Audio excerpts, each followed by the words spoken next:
자, 여러분, 지금 우리 원격 수업이 지금 계속되고 있네요.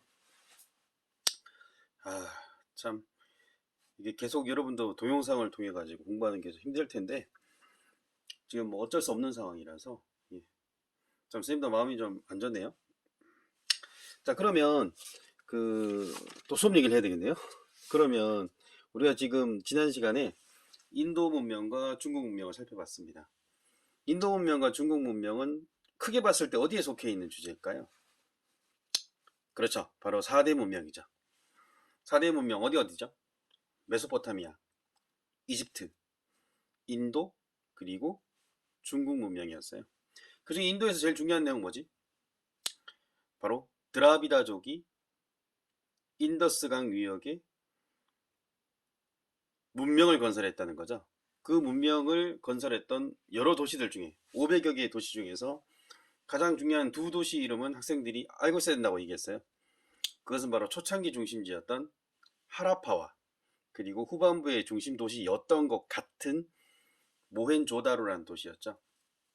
자, 그런데 이 문명은 기후변화 때문에 서서히 좀 무너지고 있었는데 거의 완전히 다 무너지고 있을 때 북서쪽에서 이민족의 침략을 받고 완전히 무너졌다 그랬어요.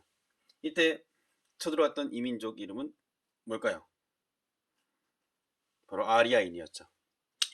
아리아인들은 원주민인 드라비다족과 생김새가 좀 달랐다 그랬어요. 드라비다족이 흑인이고 키가 작았다면 아리아인들은 등치가 크고 백인들이다 이렇게 이야기했습니다. 자, 그리고 그들이 인더스강 유역을 정복하고 난 뒤에 겐지스강 유역까지 진출했다 그랬죠. 그러면서 얘네들이 자기들이 믿던 종교를 책으로 만들었다라고 이야기했는데 그 책이 바로 뭐죠? 베다라는 책이었죠. 베다라는 책이었다.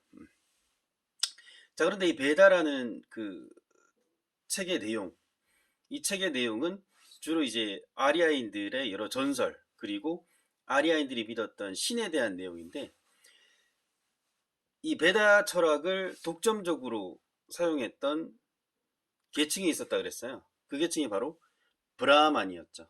브라만. 이 브라만이라는 것은 아리아인들 말로는 우주 또는 자연이라고 이야기했습니다. 자, 그래서 그 브라만이라는 바로 우주와 자연물을 숭배했던 것이 바로 이 베다 철학, 즉 아리아인들의 종교였죠. 그리고 이 종교를 이끌고 왔던 사람들이 바로 브라만이라는 계급이었어요. 그리고 이 종교 이름도 역시나 브라만 교다 이렇게 이야기했죠. 자, 그래서 그 아리아인들 사회에서는 종교를 중심으로 해서 신분체계가 만들어집니다. 그 신분체계가 바로 카스트 제도였죠.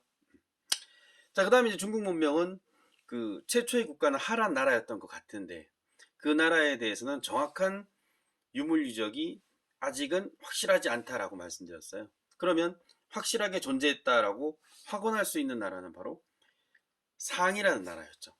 이 상이라는 나라가 존재했다는 것을 증명하는 유물이 뭐죠? 바로 갑골 문자였죠. 이 갑골 문자는 한자의 기원이 됐다 이렇게 이야기했습니다. 자, 그런데 이 상나라가 주변 그 작은 나라들을 좀 괴롭혔고 두 번째는 마지막 왕인 주왕이 그 뭐라 그럴까 좀 여색에 빠졌다 그랬나 방탕한성을 했다 그랬나 아무튼 그런 여러 가지들이 겹치면서 그 여러 상나라의 지배를 받았던 작은 나라들 중에서 주라고 하는 나라를 중심으로 해서 반란이 일어났어요. 이 반란이 결국 성공하면서 주나라가 중국 전역을 지배하게 됐다. 중국이라고 불리는 지역을 지배하게 됐다 그랬죠. 그런데 주나라가 중국을 지배하면서부터는 좀 독특한 통치체제가 나왔어요. 그 통치체제란 주나라 왕의 친척들을 먼 지역에 제후로 분봉을 하고 제후로 분봉하는 대가로 제후에게 왕이 위기에 처했을 때 군사적인 지원을 하도록 의무를 지웠다 그랬죠. 자, 이런 체제를 뭐라 부르지? 바로 봉건제도죠. 자, 그러면 오늘은요 그 교과서 26페이지로 넘어갈게요. 자, 여러분들 24페이지하고 25페이지 내용도 있죠. 이건 한번 읽어보면 좋을 것 같은데 여러분들. 24페이지랑 25페이지는 우리 그 4대 문명은 결국 이제 청동기 문명이잖아요. 청동기 시대에 문자가 처음 발명됐고 이때부터 역사 시대죠. 그래서 문자가 나오는데요. 이거 한번 읽어보세요. 자, 그리고 교과서 26페이지 보면 그 오늘 수업 주제인 페르시아 제국이 나옵니다. 자, 쌤이 그 첫 시간에 뭐라고 그랬냐면은 지역별로 역사가 나온다 그랬거든요. 그래서 그 서아시아, 그 다음에 동아시아, 남아시아, 그리고 유럽 중심으로 그 4개 지역 중심으로 전개된다고 했는데 그 중에 하나가 바로 서아시아고요. 이 서아시아 세계가 페르시아에 의해 가지고 통일됩니다. 그런데 교과서 보면 요 페르시아 전에 아시리아가 나와요. 사실은 아시리아가 제일 먼저 통일했거든요.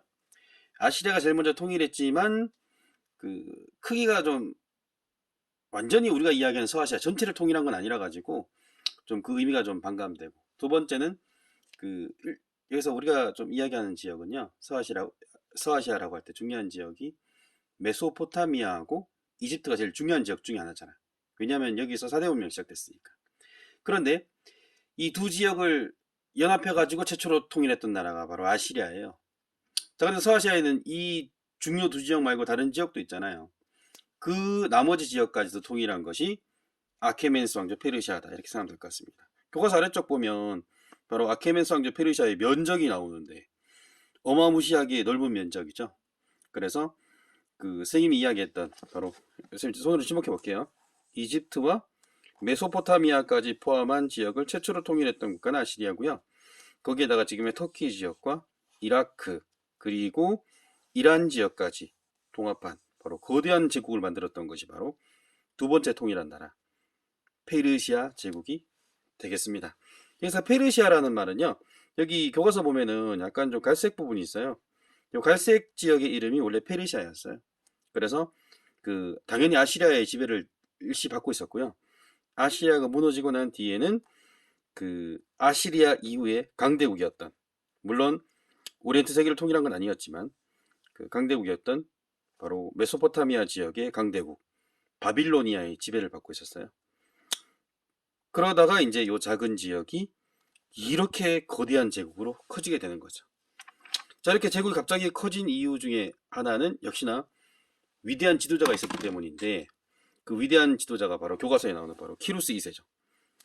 키루스 2세라는 걸출한 인물에 의해 가지고 결국 이 대제국을 건설할 수 있게 됩니다. 그리고 키루스 2세 이후에도 역시나 유능한 황제들이 즉위하면서 역시나 영토를 많이 넓히게 되는데요. 그 중에 한 사람이 바로 다리우스 1세거든요. 사실 더 위대한 사람은 키루스 2세인데 교과서에서는 다리우스 1세가 더 중요해. 왜 그럴까요? 왜냐하면은 다리우스 1세 때 이 거대한 제국을 통치하기 위한 여러 제도들이 마련되거든요. 그 제도들이 왜 중요할까?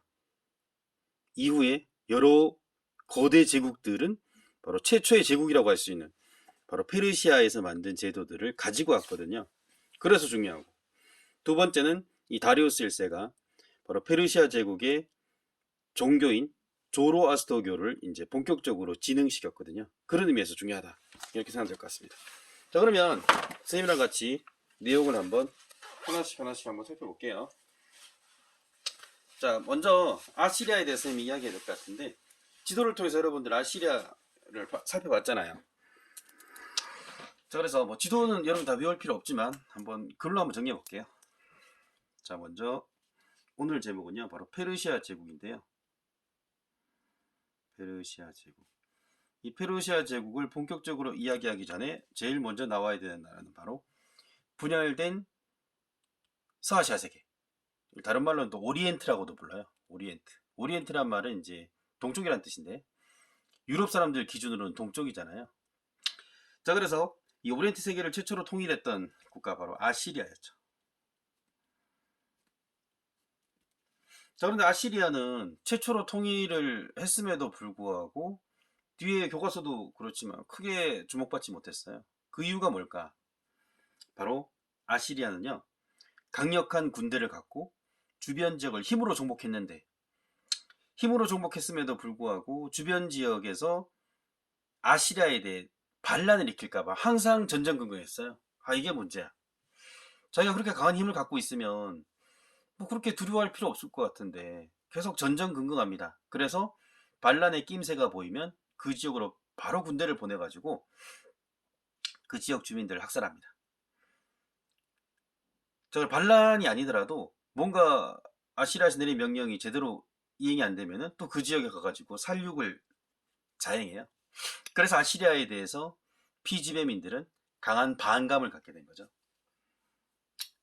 자, 이 반감은요, 처음에 무력을 갖고 협박을 할 때는 당연히 두렵지만 이게 길어지면은 그 두려움이 좀 강도가 좀 약해지는 질거 아니겠어요? 그래서 그 아시리아 제국이 오리엔트 세계를 통일한 지 60년 만에 반란이 일어나게 됩니다. 그 반란의 중심에는 두 나라가 있었는데, 교과서 보이는지 모르겠습니다. 두 나라가 있었는데 그 하나는 바로 요 메소포타미아 지역, 여기 바빌로니아라는 나라가 있었거든요. 기억날라나 모르겠다. 바빌로니아. 어떤 이름이 기억나죠? 바로 함무라비 왕이죠. 메소포타미아를 최초로 통일했던 나라가 바로 바빌로니아고 그 왕이 바로 함무라비였죠. 그래서 바빌로니아가 아시리아의 지배를 받다가 바빌로니아가 반란을 일으키게 됩니다. 그 반란이 결국 성공하면서 바빌로니아가 아시리아를 무너뜨리고 새로운 지배자로 등극하는데, 물론 바빌로니아는요 이집트 정복 못했으니까 오리엔트 세계를 통일한 것은 아니었어요. 하지만 이 바빌로니아가 강력한 힘을 갖게 되면서 지금 우리의 주인공인 페르시아, 얘네들도 간접적인 지배를 받게 됐고요. 그 다음 페르시아를 사실상 지배하고 있었던 지금의 이란 지역, 여기가 바로 메디아라는 곳이거든요.